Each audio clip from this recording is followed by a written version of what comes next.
phone I have been waiting for. Hear me out. Hey awesome people, Ellie Awesome here, and this is my review of the 2020 iPhone SE. Thank you, Apple, for making this phone.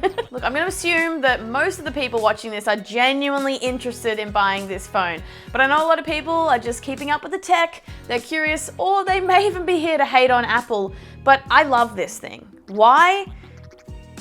Let's get into it. These birds visit me on my balcony and then I feed them. If you want to see more, check out my Instagram. They come pretty much every day for a feed.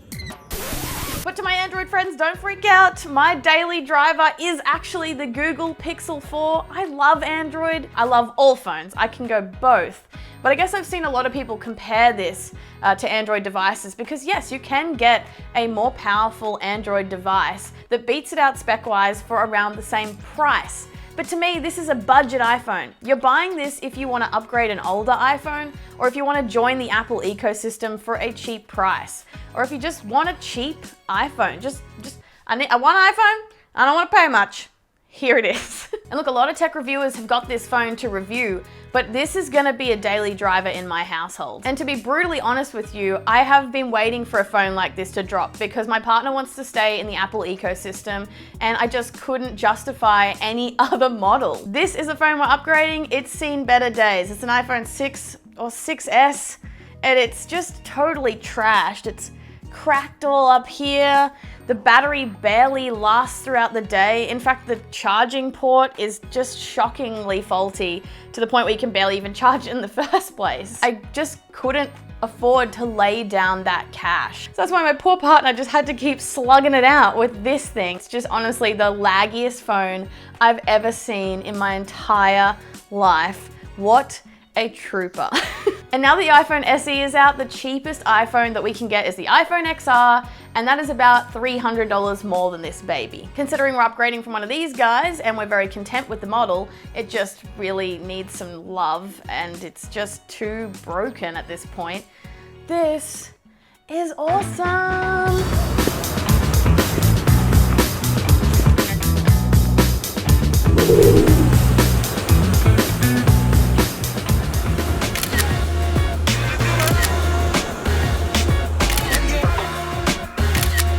I'll be honest with you, we've seen this phone before. It's got the body of the iPhone 6, 7, and 8 pretty much, and it's got some of the internals of the iPhone 11.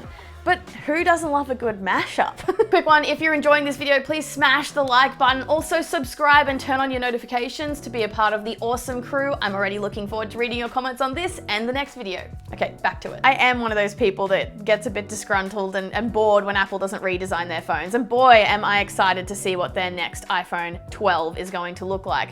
But this is a form factor that I love. I love that there is still a home button for Touch ID. Call me crazy, but that's my preferred way to unlock if I can. I love when phones have multiple cameras. I mean, more is more, right? Who can complain? It makes things easier and quicker, but it's not the end of the world to just have one. What I really look for in a mobile phone camera is quality and ease of use. Can I whip out my phone and take a photo really quickly? Or is it slow and laggy? And how's the quality of the photos and videos at the end of the day? That's really important to me. And in this department, the iPhone SE performs really well. The battery life is great. It's what you expect. It basically lasts about a day. And we'll see how it goes, but so far so good. And notably, this phone has a glass back, so you can actually use wireless charging, a feature that I didn't think they'd bring to the SE. So this phone is really for a lot of different people who like Apple. Of course, you're not gonna buy it if you're an Android lover, but if you like Apple, this has a lot to offer. So is it awesome? It sure is. And if you guys grab one for yourselves, I hope you love it as much as I do. Hopefully I'll see you in the next one. Bye-bye.